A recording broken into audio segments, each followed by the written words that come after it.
প্রতিদিন নতুন নতুন ভালোবাসার গল্প পেতে আমাদের চ্যানেলটি সাবস্ক্রাইব করে বেল বাটনে ক্লিক করুন। এই রিধি, একটু দেখাও না প্লিজ। খাতা তো সাইডে রাখছি, একটু দেখে লিখো। বুঝতে পারছি না, একটু কাছে সরিয়ে দাও। দিন কেনা হয়েছো নাকি? এত কাছের থেকেও দেখতে পাচ্ছ না? থাক, দেখতে হবে না, নিজেই লিখব যা আছে কপালে। আপনার মুরুদ জানা আছে আমার। এই নিন, চুপচাপ লিখুন। ধন্যবাদ। রিধির খাতা দেখে কয়েক সেট প্রশ্নের উত্তর কপি করে নিলাম আমার খাতায়। যাক, পাস মার্কটা হয়ে যাবে।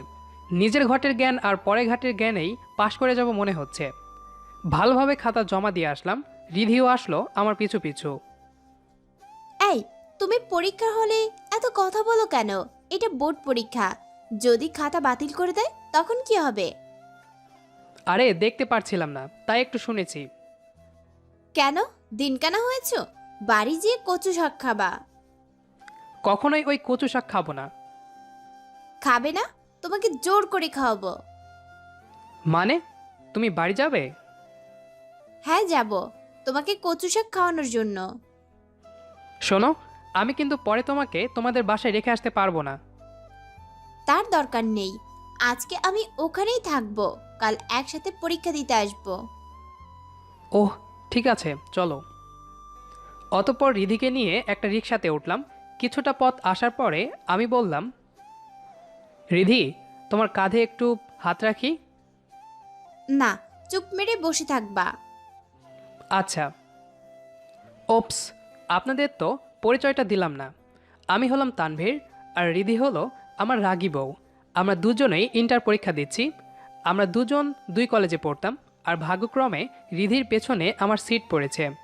আমরা প্রেম করে বিয়ে করেছিলাম, তবে পালিয়ে গিয়েছিলাম টেস্ট পরীক্ষার 3 মাস আগে। তারপর দুই পরিবার আমাদের সুখের কথা ভেবে বিয়েটা মেনে নেয়। তবে আমরা যে যার বাড়িতেই থাকি। তবে রিধি মাঝে মাঝে আসে আমাদের বাড়িতে। যা হোক, চুপচাপ বাড়ির গেটে এসে দাঁড়ালাম। তারপর দরজাতে টোকা দিয়ে মাকে ডাক দিলাম, ও মা, দরজা খোলো। ওই হারামজাদা, শব্দ না করে চুপ করে দাঁড়া আসি। একটু পর মা এসে দরজা খুলে দিল। আরে রিধিমা, ভিতরে আসো। কেমন আছেন মা? জি মা, ভালোই আছি।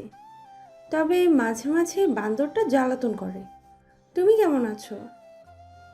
মা, তুমি কিন্তু আমার পেস্টিজ কুকারের সিটি বাজাচ্ছ। মা, আমিও ভালো আছি। তা হঠাৎ চলে আসলে যে? আসলে আপনার ছেলের দিনকানা হয়ে গেছে, তাই কচু শাক খাওয়াতে আসলাম। ও, ভালো করেছো। যাও গিয়ে একটু রেস্ট করো। হ্যাঁ রিধি, আসো, রেস্ট নিবা। ওই হতচ্ছাড়া, বৌমাকে যেতে বলেছি, তোকে যেতে বলিনি। যা, বাজার করে আন। মা, এইমাত্র পরীক্ষা দিয়ে আসলাম, এখনই বাজারে যেতে হবে? হুম, যেতে হবে। পারবো না, কাল পরীক্ষা আছে, পড়তে হবে। নিজে কত পড়ো, সব তো আমার খাতা দেখেই লেখো। বৌমা, তুমি ভিতরে যাও। আর তানভীর, তুই বাজারে যা। যাচ্ছি, ড্রেসটা চেঞ্জ করে তারপর যাই। আচ্ছা, ঠিক আছে। অতপর রিধিকে নিয়ে রুমে আসলাম। এই, এটা কি মানুষ থাকার ঘর? কি অবস্থা করে রেখেছো? যে অবস্থা দেখছো তেমনই।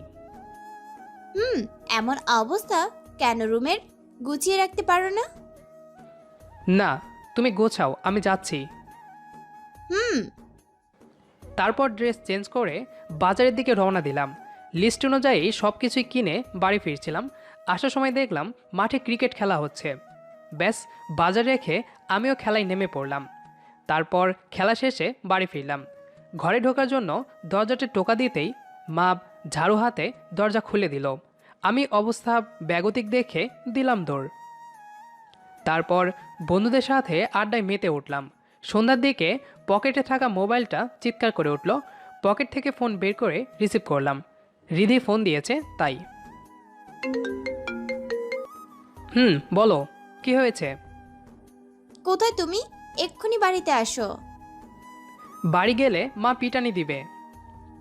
কিছু বলবে না, আমি সব সামলে নিব। আচ্ছা তাহলে আসছি। হুম, দ্রুত আসবা।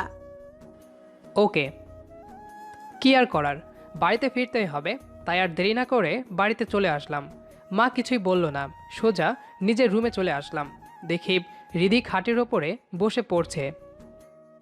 এই, তোমার কি কোনো আক্কেল জ্ঞান নেই? কেন? আমি কি করলাম? কি করলাম মানে? কাল পরীক্ষা, আর তুমি সারাদিন বাড়ির বাইরে কাটাচ্ছ। তো কি হয়েছে, তুমি তো আছো। কাল একটু দেখাবো না। সেটা কালকেই দেখা যাবে। তুমি বসো, আমি খাবার আনছি। দুপুরে তো কিছু খাওনি। না, খুব খিদা লেগেছে, জলদি খাবার আনো। আচ্ছা, তুমি একটু অপেক্ষা করো। হুম। রিধি পড়া বাদ দিয়ে খাবার আনতে গেল, আমি শুয়ে মোবাইলে গেমস খেলা শুরু করলাম। সাথে সাথে রিধি খাবার নিয়ে হাজির। এই মোবাইল নিয়ে না বসে একটু বইটা নিয়ে বসতে পারো। হুম, আগে খেতে দাও। এই নাও, হাঁ করো, আমি খাইয়ে দিচ্ছি। আরে তোমাকে কষ্ট করতে হবে না, আমি নিজেই খেতে পারবো। চুপচাপ খাও, একটাও কথা বলবা না, হাঁ করো। অতঃপর রিধি আমাকে খাইয়ে দিল, কিন্তু কি খেলাম বুঝতেই পারলাম না। গল্পে গল্পে খেয়ে নিয়েছি। কি, কেমন লাগলো কচু শাক? কি, এতক্ষণ কচু শাক খাইছি? আচ্ছা চলো একটু ছাদে যাই। চলো। তারপর রিধিকে নিয়ে চন্দ্রবিলাস করলাম। তারপর নিচে এসে দুজনে একটু পড়াশোনা করে ঘুমাতে গেলাম। সকালে রিধির ডাকে ঘুম ভাঙল। রিধিকে দেখে মনে হলো কেবলমাত্র গোসল করে আসলো। আমিও লোভ সামলাতে পারলাম না, ওকে টেনে আমার বুকে আনলাম। এই কি করছো, ছাড়ো, দেরি হয়ে যাচ্ছে তো। তাড়াতাড়ি রেডি হও, পরীক্ষা দিতে যেতে হবে। তা তো যাবই, কিন্তু আজকে আমার বউটাকে অনেক সুন্দর লাগছে। আগে মনে হয় খারাপ লাগতো। না, তবে আগের থেকে এখন বেশি সুন্দর লাগছে। হয়েছে, আর দরদ দেখানো লাগবে না। একটা পাপ্পি দাও না। উম, টু। ঘুম থেকে উঠে দুজনে নাস্তা করলাম, পরীক্ষা দিতে যাওয়ার জন্য রেডি হচ্ছি।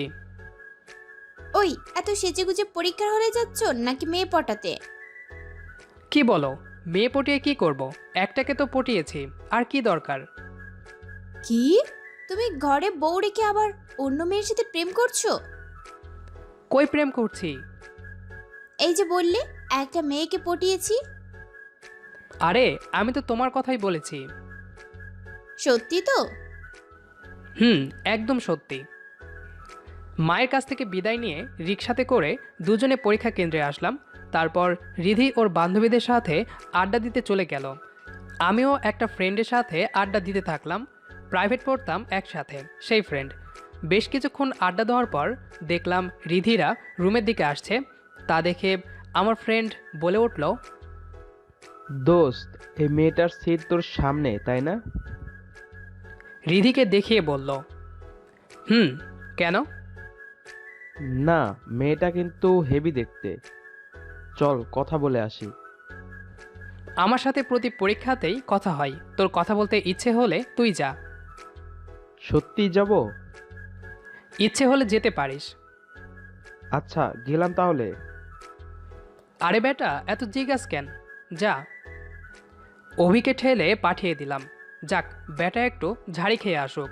রিধি যে পরিমাণ রাগী, অভিকে ঝাড়ি মারবে 100% শিওর। অভি জানে না আমি বিবাহিত, আর ও যার সাথে কথা বলতে যাচ্ছে সে আমার বউ। আসলে আমার কয়েকটা ক্লোজ ফ্রেন্ড ছাড়া কেউ জানে না আমি আর রিধি স্বামী স্ত্রী। হাই, আমি অভি। আপনি অভি নাকি, তা আমাকে বলছেন কেন? পরিচিত হতে চাচ্ছিলাম, এ আর কি। আমরা কি ফ্রেন্ড হতে পারি? না, সামনে থেকে সরুন। জি, কিন্তু আপনার নামটা? আমার নাম জেনে আপনার দরকার কি? আমার কোনো দরকার নেই, আমার ফ্রেন্ডের দরকার। কই আপনার ফ্রেন্ড? ওই যে। চলেন, ওইটার ব্যবস্থা করছি আজকে। অতঃপর রিধি আর অভি আমার দিকে আসতে লাগলো। মনে হয় বাঁশটা আমার কাছে আসছে। এই, তুমি এই অভিনা গাভিকে আমার কাছে পাঠিয়েছো? আপু, গাভী না, আমার নাম অভি। ওই ছোকরা, তোরে জিজ্ঞেসি, তুই চুপ থাক। তানভীর, আমার কথার উত্তর দাও। আপু, আপনাদের দেখে মনে হচ্ছে আপনারা পরিচিত। ওই গাভীর বাচ্চা, তোকে চুপ থাকতে বলছি না? তুই যা তো এখান থেকে। জি আপু। ওই তানভীর, চুপ কেন? কথা বলো। আসলে হয়েছে কি, ওর তোমাকে ভালো লেগেছে, তাই তোমার সাথে কথা বলতে চাচ্ছিল, তাই পাঠিয়েছিলাম। লজ্জা করে না তোমার? নিজের বউকে একজন পছন্দ করলো আর তুমি তাকে কথা বলার জন্য পাঠিয়ে দিলে? আজ থেকে আমার সাথে কথা বলবে না।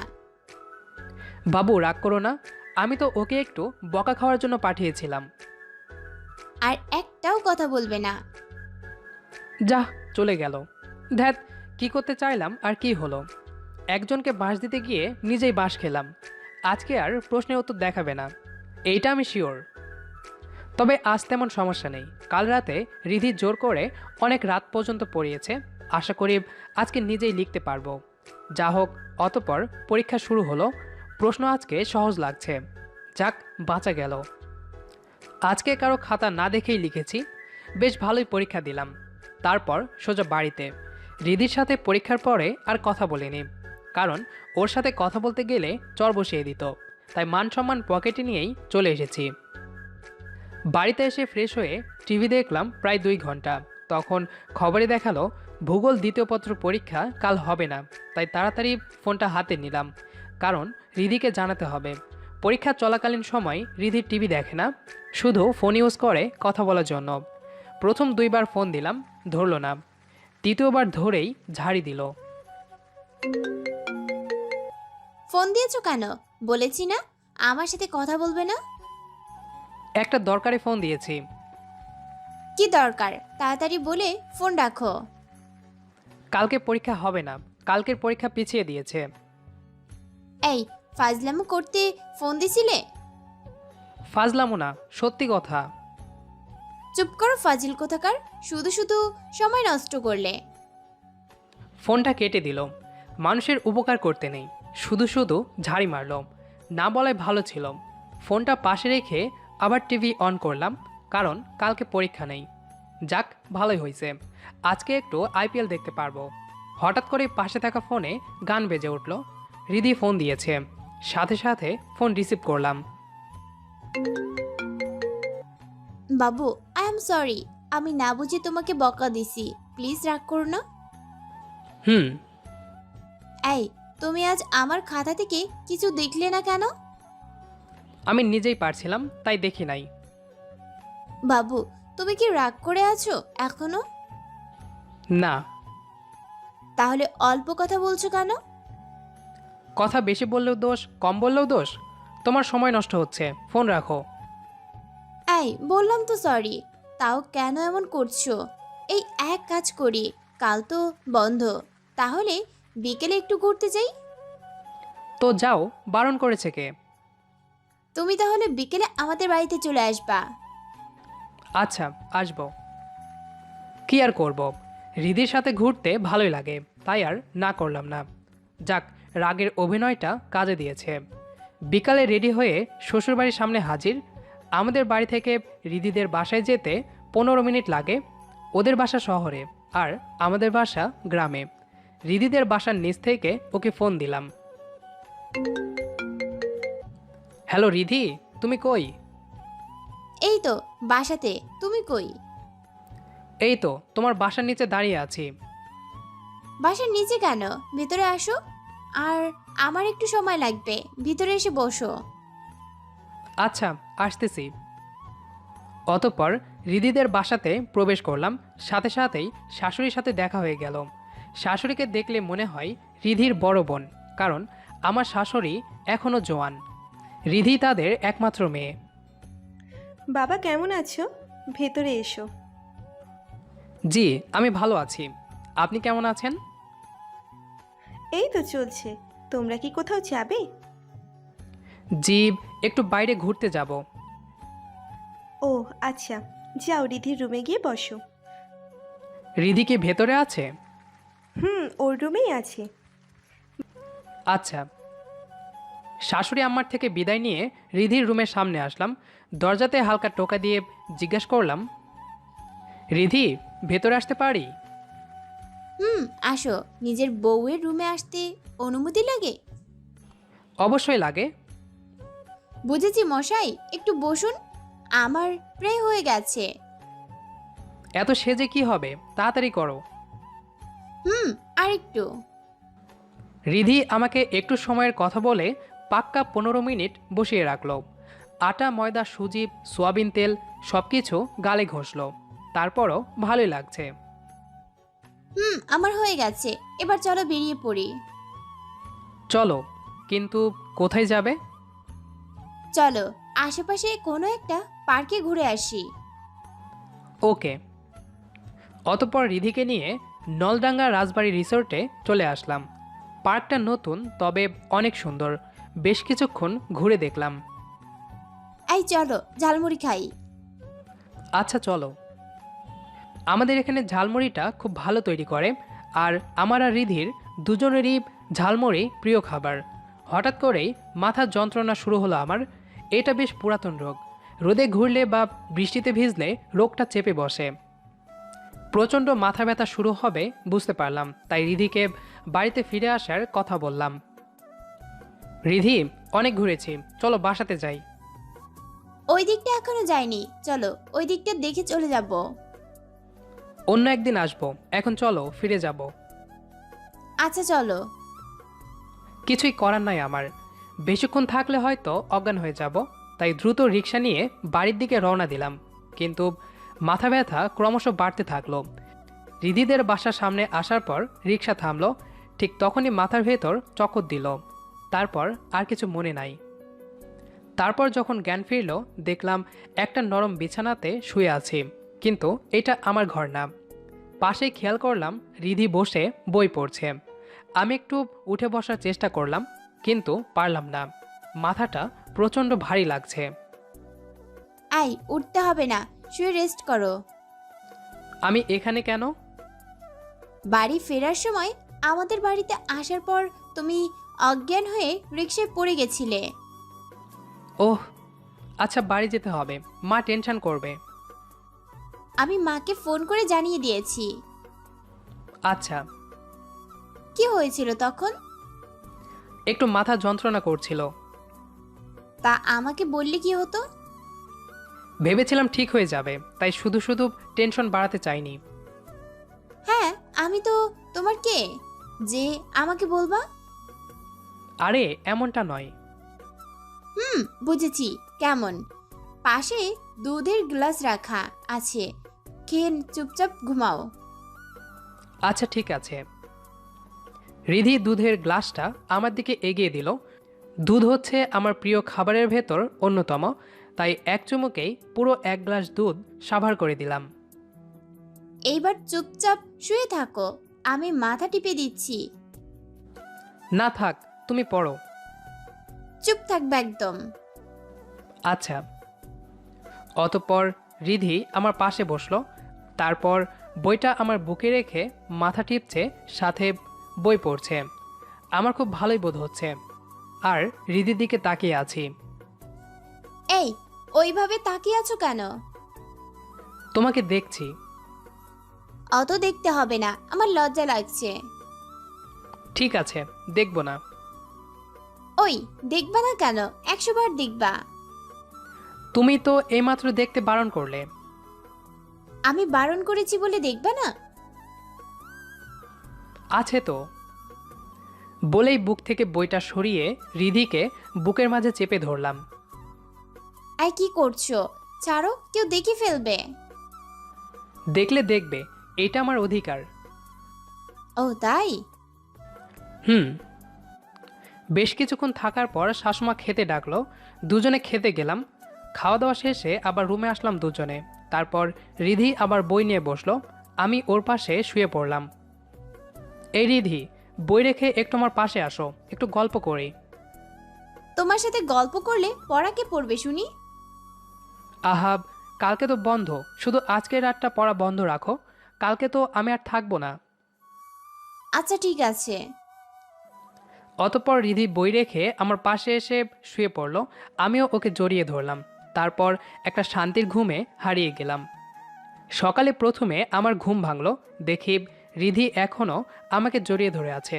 আমি ওকে আমার কাছ থেকে ছাড়িয়ে বিছানা থেকে ওঠার চেষ্টা করলাম, কিন্তু ও আরও শক্ত করে জড়িয়ে ধরল। আর একটু থাকো প্লিজ। না, এখন ওঠো, সকাল হয়ে গেছে, আমাকে বাড়ি যেতে হবে।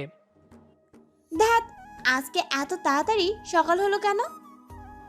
এই পাগলি, সকাল ঠিক টাইমেই হয়েছে, উঠো এখন। হুম। অতঃপর দুজনে ঘুম থেকে উঠে ফ্রেশ হয়ে নাস্তা করলাম। তারপর আমি বাড়ি ফেরার জন্য তৈরি হলাম। রিধি ওদের বাসার নিচ পর্যন্ত আসলো আমার সাথে। এই শোনো, সাবধানে বাড়ি যাবে আর একটু পড়তে বসবা ঠিক মতো, রাতে ফোন দিব আমি। আচ্ছা ঠিক আছে, আসি তাহলে। হুম। রিধিদের বাসা থেকে হেঁটে স্ট্যান্ড পর্যন্ত আসলাম। তারপর ইজি বাইকে চড়ে বাড়িতে ফিরে আসলাম। কি রে, কাল বৌমাদের ওখানে থাকলে হঠাৎ কিছু হয়েছিল? না, তেমন কিছু না, একটু অসুস্থ হয়ে গিয়েছিলাম। ও, এখন কেমন আছিস? হুম, ভালো। আচ্ছা, রুমে গিয়ে রেস্ট কর। হুম।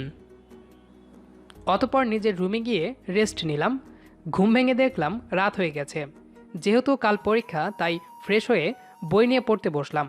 কিছুক্ষণ পড়ার পর রিধির ফোন। কি করছো বাবু? এই তো পড়তে বসেছি, তুমি? আমিও পড়ছি। কি ব্যাপার, আজকে নিজে থেকেই পড়তে বসছো? এমনি। আচ্ছা পড়ো, কাল দেখা হবে। শুভরাত্রি।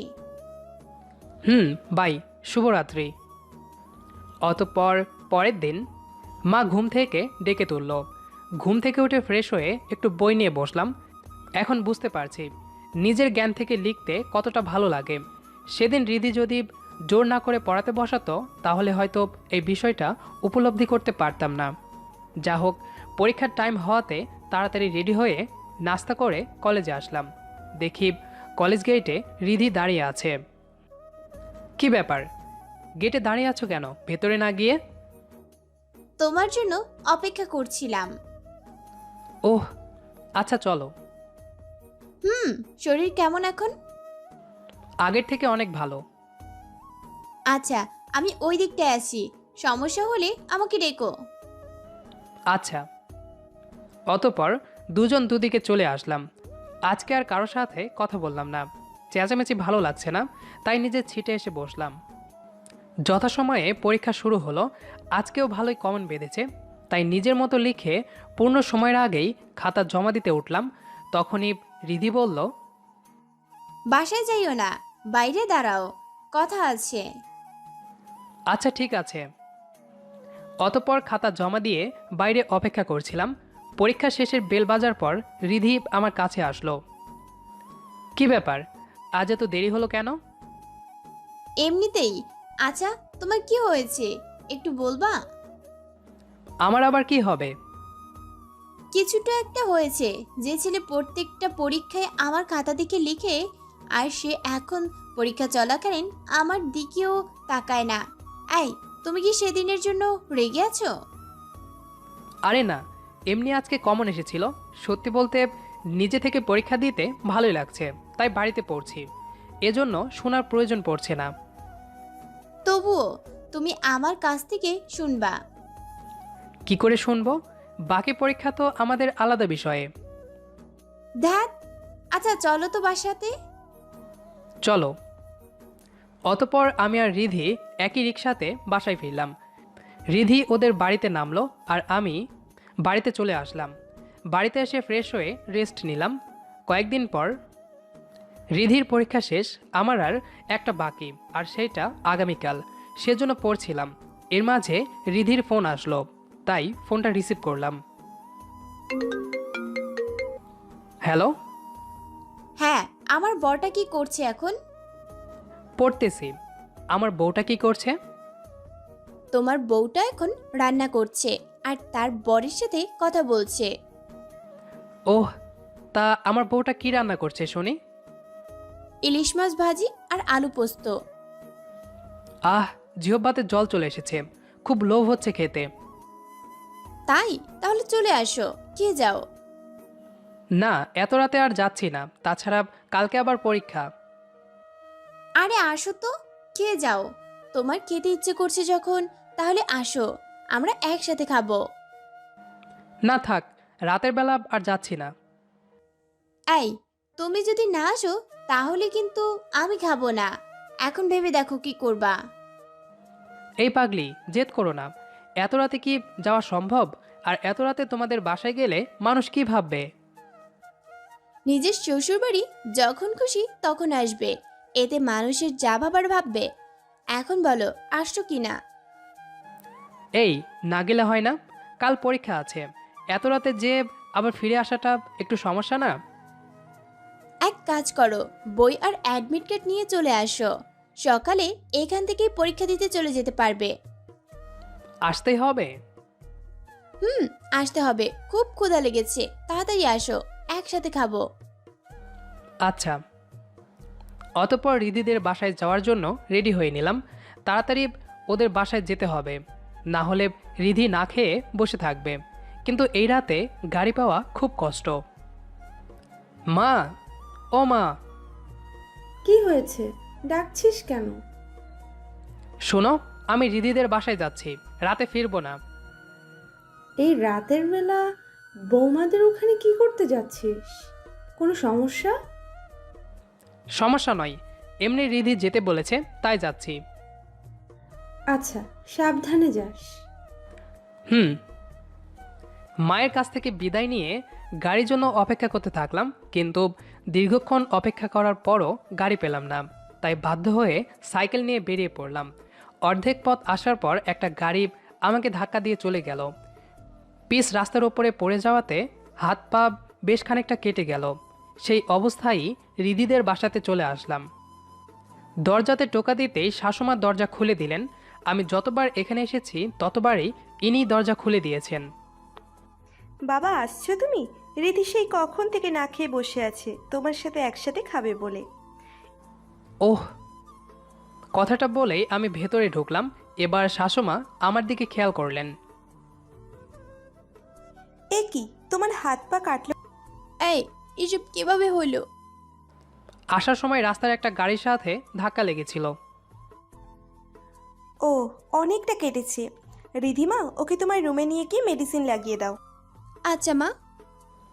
অতঃপর রিধি আমাকে ওর রুমে নিয়ে আসলো। এবার মেডিসিন এনে আমার ক্ষতস্থানে লাগিয়ে দিচ্ছে আর কাঁদছে। এই পাগলি, কাঁদছো কেন? আমার জন্য তুমি এত কষ্ট পেলে? আরে পাগলি, এতে তোমার দোষ কোথায়? যা হওয়ার তা হয়ে গেছে, এতে কারো হাত নেই। তবুও আমি জেদ করে তোমাকে আসতে না বললে এমনটা হতো না। আমার জন্য তুমি বারবার সমস্যায় পড়ছো। বারবার সমস্যায় পড়ছি মানে? এই যে আগের দিন আমার কথায় পার্কে যে অসুস্থ হলে, আবার আজকে আসতে বলার কারণে এমন একটা দুর্ঘটনায় পড়লে, এইসব কিছুর জন্য আমিই দায়ী। মোটেও না।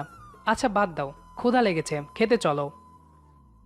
আচ্ছা, তুমি এখানে বসো, আমি খাবার আনছি। আচ্ছা। অতঃপর রিধি আমাকে রেখে খাবার আনতে চলে গেল। কিছুক্ষণ পর আবার খাবার নিয়ে ঘরে ফিরে আসলো। তারপর খাবার টেবিলে রাখলো। এবার আমরা খেতে বসলাম। আমি খাবার সামনে বসে আছি, তা দেখে রিধি বলে উঠল, কি হলো, বসে আছো কেন? খাওয়া শুরু করো। কেউ যদি খাইয়ে দিত তাহলে প্রিয় খাবার আরও স্বাদের হতো। হয়েছে, নাও হা করো। হ্যাঁ। তারপর রিধি আর আমি খাওয়া শেষ করে অল্প একটু বই পড়ে ঘুমের দেশে হারিয়ে গেলাম। সকালে ঘুম ভাঙল রিধির ডাকে, কিন্তু গতকালকের অ্যাক্সিডেন্টের কারণে ব্যথায় বিছানা ছেড়ে উঠতে পারছিলাম না। রিধি ব্যাপারটা আন্দাজ করতে পেরে বলল, কি হলো, শুয়ে আছো যে? কোনো সমস্যা হচ্ছে? শরীর প্রচণ্ড ব্যথা, হাত পা নাড়াতে পারছি না, আমাকে একটু উঠে বসতে সাহায্য করো। আচ্ছা, আমাকে ধরে ওঠো। রিধির সহযোগিতায় কোনো রকম বিছানাতে উঠে বসলাম। এই আস্তে আস্তে উঠে গিয়ে ফ্রেশ হয়ে নাও, আমি নাস্তা আর পেইন কিলার নিয়ে আসছি। আচ্ছা ঠিক আছে। রিধি রুম থেকে চলে গেল নাস্তা আনতে। আমিও আস্তে আস্তে ওয়াশরুমে গিয়ে ফ্রেশ হলাম। তারপর রুমে এসে সোফাতে বসলাম। রিধিও খাবার নিয়ে রুমে আসলো। তারপর দুজনে একসাথে নাস্তা করলাম। নাস্তা শেষে রিধি বলল, এই তুমি এখানে বসে বইটা রিভাইজ করতে থাকো, আমি আসছি। আচ্ছা। কিছুক্ষণ বইটা রিভাইজ করলাম। এদিকে পরীক্ষার সময় ঘনিয়ে আসলো, তাই পড়া বাদ দিয়ে পরীক্ষা দিতে যাওয়ার জন্য রেডি হলাম। এবার রিধি রুমে আসলো। কি ব্যাপার, তুমি রেডি? হুম, আমি তাহলে আসি। একটু অপেক্ষা করো, আমি রেডি হয়ে আসছি। তুমি রেডি হয়ে কোথায় যাবে? তোমার সাথে যাব পরীক্ষা কেন্দ্রে। আরে তোমাকে যেতে হবে না, আমি একাই যেতে পারবো। একদম চুপ থাকবা, আমি যাব তোমার সাথে। অপেক্ষা করো, আমি আসছি। আচ্ছা। অতপর আমি কেন্দ্রের ভেতরে প্রবেশ করলাম। যথাসময়ে পরীক্ষা শুরু হলো। ভালোই কমন এসেছে, কিন্তু হাতে ব্যথার কারণে লিখতে কষ্ট হচ্ছে, তাই অল্প অল্প করে সব প্রশ্নের উত্তর করলাম। তারপর সোজা কেন্দ্রের বাইরে আসলাম। দূর থেকে রিধিকে দেখতে পেলাম, তাই ওর কাছে গেলাম। কি মশাই, পরীক্ষা কেমন দিলেন? তেমন একটা ভালো না, হাতে ব্যথার কারণে গুছিয়ে লিখতে পারিনি। ও, ব্যথা কি খুব বেশি? না, সামান্য। আচ্ছা চলো, তোমাকে ডাক্তার দেখি তারপর বাসাতে ফিরবো। আরে এসবের দরকার নেই, অল্প ব্যথা আছে, এমনিতেই সেরে যাবে, ডাক্তার দেখানো লাগবে না। তুমি আজ বড্ড বেশি কথা বলছো। আমি যখন বলেছি ডাক্তার দেখাতে যাবে তখন যাবে। আচ্ছা ঠিক আছে, চলো যাচ্ছি। এই তো গুড বয়। হুম। অতঃপর রিধির সাথে ডাক্তারখানায় এসে ডাক্তার দেখালাম। ডাক্তার কিছু ওষুধ লিখে দিলেন, সেই ওষুধগুলো কিনে আবার রিধিদের বাসাতে আসলাম। রিধি, আমি তাহলে এখন বাড়ি যাই? না, তুমি এখনো পুরোপুরি সুস্থ নও। এখন আমাদের এখানে থাকবা, বাড়িতে যেতে হলে বিকালে চলে যাবা। আচ্ছা তাই হবে। ভিতরে আসো। হুম। আমি রিধির কথা কোনো প্রতিবাদ ছাড়াই মেনে নিলাম। অবশ্য এটা আমাদের রিলেশন শুরু থেকেই এ পর্যন্ত করে চলেছি, কারণ রিধি প্রচণ্ড রাগী আর জেদি, এটা আপনারা হয়তো আগেই বুঝতে পেরেছেন। আবার রিধিদের বাসাতে ঢুকে রিধির রুমে এসে ড্রেস চেঞ্জ করে ফ্রেশ হলাম। তারপর সবাই একসাথে দুপুরের খাবার খেলাম। তারপর রেস্ট নেওয়ার জন্য রুমে এসে বিছানাতে এসে শরীর এলিয়ে দিলাম। শরীর ব্যথার কারণে দ্রুতই ঘুমিয়ে পড়লাম। হঠাৎ ঘুম ভাঙলো ফোনের শব্দে, তাই ফোন রিসিভ করার জন্য উঠে গেলাম, কিন্তু রিধির হাত আমার বুকে থাকায় উঠতে পারলাম না। আমার পাশেই রিধি ঘুমিয়ে আছে, তাই শোয়া অবস্থাতেই মায়ের ফোনটা রিসিভ করলাম। হ্যাঁ মা, বলো। কোথায় তুই? পরীক্ষা তো সেই কখন শেষ হয়েছে, তুই তো এখনো বাড়িতে ফিরলি না। মা, আমি রিধিদের বাসাতে আছি, একটু পরে বাড়িতে আসছি। তা আমাকে একবার ফোন করে জানাতে পারতি, টেনশন হচ্ছিল আমার। তাড়াতাড়ি বাড়িতে চলে আসিস। ঠিক আছে, আসছি। হুম। মায়ের সাথে কথা বলা শেষে রিধিকে ওঠানোর জন্য ডাকলাম, কারণ ও না উঠলে আমি বাড়িতে ফিরতে পারবো না। আই রিধি, ওঠো। ডাকছো কেন? আমি বাড়ি যাব, এখন ঘুম থেকে ওঠো। একটু পর, আর অল্প একটু থাকো। না, আর একটুও না, বাড়ি ফিরতে হবে আমাকে। এই, তোমার কি সমস্যা? বাড়ি বাড়ি করেই যাচ্ছ, আমার সাথে থাকতে ভালো লাগছে না?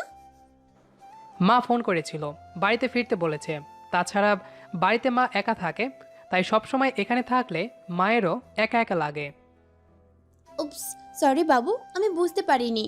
আসলে তোমাকে ছাড়া আমারও ভালো লাগে না, তাই একটু রেগে ওই কথা বলে ফেলেছি। ঠিক আছে, এখন ওঠো। আমিও আজকে যাব তোমাদের ওইখানে, আর এখন থেকে ওইখানেই থাকবো। শহরের মেয়ের কি গ্রামে থাকতে ভালো লাগবে? লাগবে না কেন? আমার গ্রাম আর গ্রামের মানুষদের ভালো লাগে বলেই তো গ্রামের ছেলেকে ভালোবেসে বিয়ে করেছি। ওহ, তোমাকে আজ যেতে হবে না। সবেমাত্র পরীক্ষা শেষ হলো, কিছুদিন এখানে থাকো, তারপর তোমাকে একবারে গ্রামে নিয়ে যাব। আচ্ছা, তাহলে প্রতিদিন এসে আমার সাথে দেখা করে যাবে। আচ্ছা। অতঃপর রিধিকে বিদায় দিয়ে বাড়ি ফিরে আসলাম। এখন প্রতিদিন বিকালে রিধির সাথে দেখা করি, আবার কিছু সময় কাটিয়ে চলে আসি। দেখতে দেখতে ব্যবহারিক পরীক্ষা চলে আসলো, তাই আবার দুজনে পরীক্ষা দিতে গেলাম। দুজন আলাদা কলেজে পড়ার কারণে পরীক্ষা আলাদা রুমে হলো। পরীক্ষা শেষে বাইরে এসে দেখলাম রিধি একটা ছেলের সাথে রেগে কথা বলছে, তাই আমি এগিয়ে গেলাম। আমি যেতেই রিধি ছেলেটাকে চড় মারলো আর আমাকে নিয়ে বাইরে আসলো। তারপর আমরা দুজনে একটা রিকশাতে উঠলাম। রিধির মুখ রাগে লাল হয়ে আছে, তাই জানতে চাইলাম ছেলেটার সাথে রিধি কেন রাগারাগি করছিল, কি হয়েছে। রিধি, তুমি ছেলেটাকে মারলে কেন? এইটা একটা বাজে ছেলে, আমার কাছে নাম্বার চাইছিল, আমি দেইনি, তাই খারাপ খারাপ কথা বলছিল। সেই প্রথম থেকে জ্বালাতন করছিল, তাই একটা চর বসিয়ে দিয়েছি। এজন্যই তোমাকে বলেছিলাম চলে যেতে। হুম, তুমি মনে হয় আগে থেকে জানতে এসব। তা জানতাম না, বর্তমান দেশের প্রেক্ষাপটের কথা চিন্তা করে বলেছিলাম। ওহ, কিছুটা পথ আসার পর রিধি যে ছেলেটাকে চড় মেরেছিল সেই ছেলেটা সহ আরও কয়েকটা ছেলে আমাদের রিকশা আটকালো। তারপর রিধিকে টানছিল, তা দেখে আমার মাথা গরম হয়ে গেছিল, তাই রিকশার ওপর থেকেই লাথি দিলাম কয়েকটারে। এবার ছেলেগুলো রিধিকে ছেড়ে দিল, এরপর আমাকে রিকশা থেকে নামিয়ে বেদম প্রহার করলো। এমন মারের পরও জ্ঞান ছিল, কিন্তু নড়াচড়া করার শক্তি ছিল না, শুধু দেখছিলাম। রিধি কয়েকটা লোকজন নিয়ে আসলো, তারপর তারা অ্যাম্বুলেন্স ডেকে আমাকে হাসপাতালে নিয়ে আসলো। হাসপাতালের বেডে কিছুক্ষণ পর ডাক্তার এসে ইঞ্জেকশন দিয়ে ঘুম পাড়িয়ে দিলেন। ঘুম ভাঙার পর দেখলাম সারা শরীরে ছেঁড়া জামা পট্টি দেওয়ার মতো পট্টি দেওয়া। পাশে কাউকে দেখতে পেলাম না, সেজন্য একাই উঠে বসার চেষ্টা করছিলাম। তখনই রিধি কোথা থেকে দৌড়ে ভেতরে আসলো, তারপর আমাকে উঠে বসতে সাহায্য করলো, তারপর নিজেও আমার পাশে বসলো। রিধির দিকে তাকিয়ে একটু খেয়াল করলাম চোখ লাল আর ফোলা, বোঝা যাচ্ছে অনেক কেঁদেছে। এই কেমন বোধ করছো এখন? হুম, আমার পাশে এই লক্ষ্মী বউটা থাকলে সবসময় ভালো বোধ করি। লক্ষ্মী না চাই, আমি তো অলক্ষ্মী। বারবার আমার জন্য তোমাকে কষ্ট পেতে হচ্ছে। এত ভালোবাসো কেন? কেন এত ভালোবাসি তা জানি না, তবে তোমাকে ছাড়া আমি কিছুই ভাবতে পারি না, হয়তো এজন্যই। আমিও অনেক ভালোবাসি পাগলটাকে। তাই তাহলে কচি করে একটা চুম্মা দাও। দেখ, অসভ্য। হাসপাতালে কেউ এসব কাজ করে? তাহলে কোথায় করে? বাড়িতে চলো, তারপর যত চুম্মা চাও তার থেকে বেশি দিব। প্রমিস? প্রমিস। আজ 5 দিন পরে হাসপাতাল থেকে বাড়িতে ফিরছি, এখন পুরোপুরি সুস্থ। এত তাড়াতাড়ি সুস্থ হয়েছি রিধির সেবা যত্নে। যা হোক, বাড়িতে আসলাম, রিধিও এসেছে। আজ থেকে এখানেই থাকবে আমাদের সাথে। কিছুদিন পর মাথায় বেড়াতে যাওয়ার ভূত চাপলো। এখন পড়াশোনার চাপ নেই, আগেও ছিল না, তাই ঘুরতে যাব বলে ঠিক করলাম। মা, ও মা, এদিকে শুনে যাও। কি হয়েছে তাড়াতাড়ি বল। বলছি মামা বাড়ি বেড়াতে যাব, ওদের ওখানে ফোন করে বলে দাও। আচ্ছা, কবে যাবি? কাল। আচ্ছা, বৌমাকে নিয়ে যাবি? ও যদি যেতে চায় তাহলে নিয়ে যাব। রিধি কোথায়? বৌমার রান্নাঘরে আছে, আমি বৌমাকে পাঠিয়ে দিচ্ছি, শুনে দেখ যাবে কি না। আচ্ছা, পাঠিয়ে দাও। অতঃপর মা আমার রুম থেকে চলে গেল, তারপর রিধি আমার রুমে আসলো। কেন ডেকেছেন জনাব? আমি ঠিক করেছি কাল মামা বাড়ি বেড়াইতে যাব, তুমি যাবে আমার সাথে? যাব না মানে? অবশ্যই যাব। আচ্ছা, এই কথা জানার জন্য ডেকেছিলাম। কাজ থাকলে যেতে পারো, কাজ না থাকলে বসো, একটু গল্প করি। না, এখন আর কাজ নাই, এখন তোমার সাথে গল্প করব। ওকে। তারপর আমি আর রিধি একসাথে অনেকটা সময় কাটালাম। পরের দিন সকালে খাওয়া দাওয়া করে রেডি হলাম। তারপর মায়ের থেকে বিদায় নিয়ে নির্দিষ্ট গন্তব্যের উদ্দেশ্যে বেরিয়ে পড়লাম। মামা বাড়ি বেশি দূর না, সেজন্য তাড়াতাড়ি পৌঁছালাম। কিছুটা পথ হেঁটে যেতে হয়, তাই বাস থেকে নেমে হাঁটতে হাঁটতে আমি আর রিধি এগোচ্ছিলাম। কিছুটা পথ এভাবে আসার পর মনে হলো কেউ আমাকে ডাকছে, তাই পেছনে তাকালাম। দেখলাম আমার মামাতো বোন ঐশী ডাকছে, আর ওর সাথে একটা মেয়ে আছে।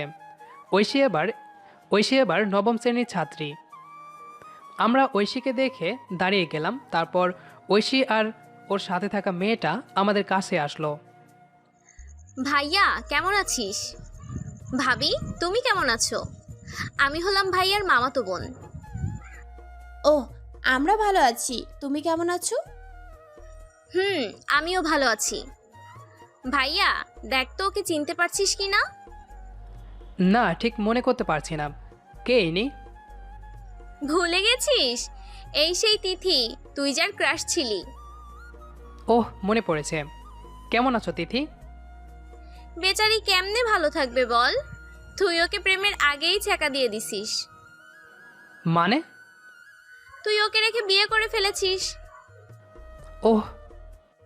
তারপর আমরা সবাই একসাথে মামা বাড়িতে আসলাম। রাস্তায় রিধি একটাও কথা বলেনি, দেখে বোঝা যাচ্ছিল প্রচণ্ড রেগে আছে, তাই আমিও আর কিছু বলিনি। যা হোক, মামা বাড়িতে ঢুকতেই নানির সাথে দেখা। তিনি খুব রসিক মানুষ। আমাকে দেখা মাত্রই বলে উঠল, ওগো, তোমার ওই বুড়ো বউটাকে এতদিন পরে মনে পড়লো? নতুন বউ পেয়ে বুঝি পুরনোটাকে ভুলে গেছো? না গো বউ, তোমাকে কি করে ভুলি?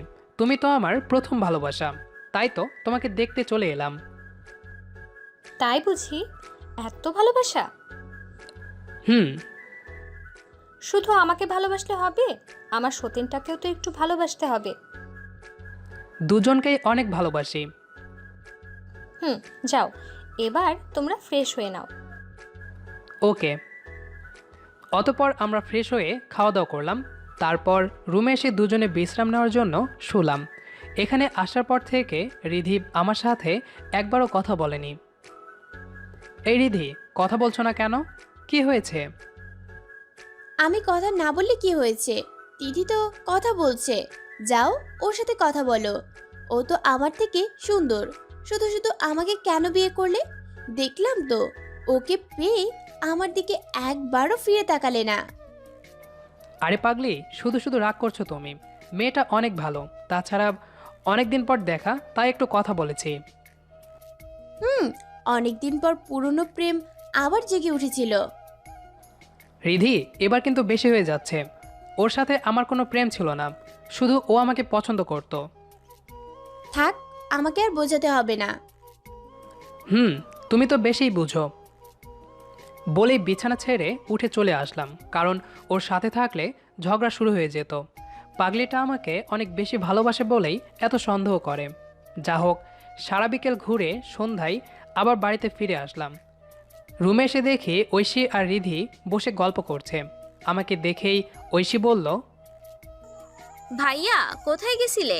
বৌদি একা একা ঘরে বসে বোরিং হচ্ছিল। কেন, তুই তো ছিলি। আচ্ছা তোমরা থাকো, আমি গেলাম।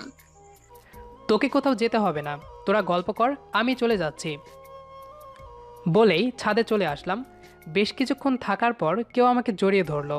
বুঝলাম এটা রিধি, কিন্তু আমি কোনো কথা বললাম না। ভাবলাম একটু রাগের অভিনয় করব। বাবু সরি, তুমি তো জানো আমি তোমাকে অন্য মেয়ের সাথে দেখলে সহ্য করতে পারি না, তাই রাগ করে তোমাকে খারাপ কথা বলে ফেলেছি। এই সরি তো, কথা বলো প্লিজ, না হলে কিন্তু কান্না করব। কেন আমাকে কথা বলতে হবে? আমি তো তোমাকে ভালোবাসি না। না, তুমি আমাকে অনেক ভালোবাসো। তাই? তাহলে চলো, আজকে আরো বেশি ভালোবাসবো। আই ফাজিল, একদম দুষ্টুমি করবে না। আমি রিধির কথায় কান্না দিয়ে ওকে কোলে তুলে রুমে নিয়ে আসলাম। আজকে আবার নতুন করে বাসর করব। Bye bye.